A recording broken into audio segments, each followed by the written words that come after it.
ఫిబ్రవరి 4 దేవుని వాగ్దానం. యెహోవాయే నిజమైన దేవుడు, ఆయనే జీవము గల దేవుడు. ఇర్మియా 10:10.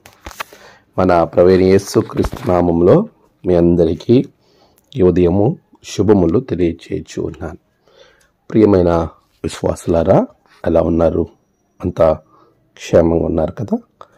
ప్రభు ఇచ్చిన మరొక నూతనమైన దినమును బట్టి దేవాది దేవునికి నేను కృతజ్ఞతాస్తుతులు చెల్లిస్తూ ఉన్నాను. ప్రియమైన వారులారా, ప్రభు సన్నిధిలో మనమందరం ఆశీర్వదింపబడాయి దీవెనకరంగా ఉండాలనేది ఆయన యొక్క ఉద్దేశం. అలాంటి ఉన్నతమైనటువంటి దీవెన ఆశీర్వాదం మనం ప్రభు యొద్ద నుండి పొందుకోవడానికి దేవుణ్ణి మనము చేరేవారంగా, ఆయనను పూర్తిగా నమ్మి ఆయన మీదనే ఆధారపడే వారంగా మనం ఉండాలి. మన దేవుడు జీవము గల దేవుడు, ఆయన మాత్రమే నిజమైన దేవుడు అని వాక్యములో తన్ను తాను ప్రభు చాలాసార్లు నిరూపించుకుని ఆయనే మనకు తెలియచేసిన విషయాన్ని మనం గమనిస్తాం. ఇర్మియా భక్తుడు ద్వారా ప్రభు చెప్తున్నాడు, యెహోవాయే గాడ్ అలోన్, ఆయన మాత్రమే నిజమైన దేవుడు, ఆయనే జీవము గల దేవుడు. మన దేవుడు జీవము కలిగిన వాడు. ఆయన మనలను సర్వసత్యంలోనికి నడిపిస్తూ ఉన్నాడు. అటువంటి జీవము కలిగిన దేవుణ్ణి ఆరాధిస్తున్నటువంటి నీవు నేను ఆయన మహోన్నత్వాన్ని గుర్తెరిగిన వారంగా, ఆయన గురించి పూర్తిగా ఎరిగిన వారమై ఉండాలి అని వాక్యము మనతో మాట్లాడుతూ ఉంది.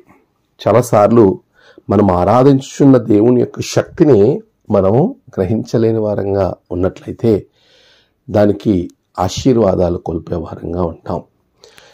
పైకి భక్తి కలిగిన వారుగా ఉంటారు కానీ ఆయన శక్తిని ఆశ్రయించలేని వారు. అలాంటి వారి జాబితాలో ఒకవేళ నీవు ఉన్నావా?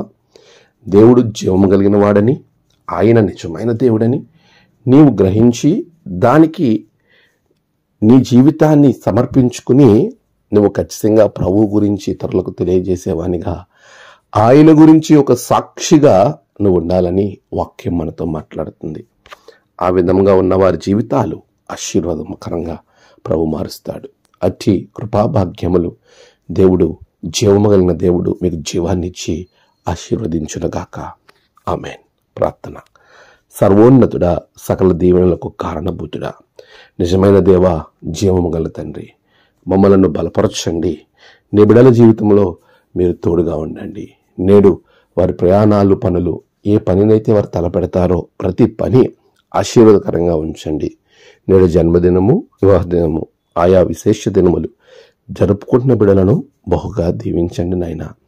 నీవే తోడే ఉండండి, సహాయం చేయండి ప్రభా. తమ ప్రియులు ఎవరైతే కోల్పోయి ఉన్నారో అలాంటి వారి జీవితాల్లో నెమ్మది దయచేయండి. విశేషంగా జీవము గల తండ్రి, రక్షణ లేని వారి ఇంటిలో రక్షణ దయచేయండి, నెమ్మదిని దయచేయండి. యేసు నామమున ప్రార్థించి వేడుకొనుచున్నాం తండ్రి.